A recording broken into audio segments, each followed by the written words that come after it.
but the cartilage is a lot softer than what is attached in these larger bones, that they move. They can shift quite a bit, but I'm starting just above the floating rib because I'm going to feel in right in that iliac crest. I come up, I can tell that's a floating rib right here that I'm pushing on.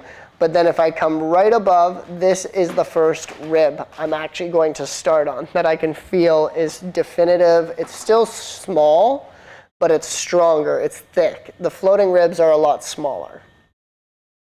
So when it says work from the floating rib, that's just kind of like our beginning starting point. And we want their arms up for this treatment because when her arms are back, if she brings her arms back, it kind of hides that scapula bone a little bit more over top of the rib. So when she brings her arms forward, those scapula bones just shift a little bit, and we have a little bit more room to work on the side of the ribs. So when I'm going to do the ribs, you're going to be roughly focusing on about 5 ribs on the side here and about 6 in the chest. Like that you'll mainly feel because that 6 kind of connects down to like this 5th one that we're touching here. But how we're doing this, we read at the beginning, we're going to start off with a nice airplane landing effleurage massage.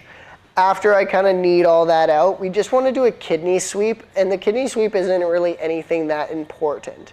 It's like even just doing a good effleurage massage on the area, but it's a good stimulation to the kidney, and it gives us a good idea how sensitive they are for the person. So the kidney sweep, I'll show you when I go to actually do it, but I take a little bit of coconut oil, and she's already lathered up because I began the effleurage massage, and I take my forearm, and I'll drag it back over top, and I'll put a little bit of weight on that to stimulate the kidneys, a flush into the kidney area. And it'll just show me if they're really sensitive or not.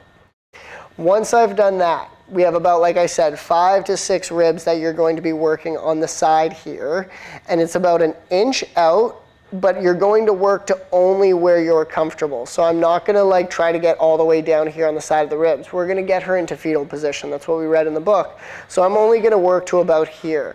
And where I'm sitting, working on her right side with my right elbow, I'm going to be using a little bit of my medial epicondyle to shave the side of the ribs. So I'm going to start about 1 inch out at the base. And we call it washboard because the ribs, if my fingers are the ribs, this is how they're kind of sitting right now.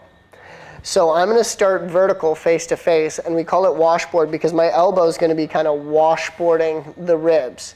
And this is just to kind of release superficial tension and any kind of scar tissue that's rooted through on top. After I've done the washboard, we call it just washboard technique,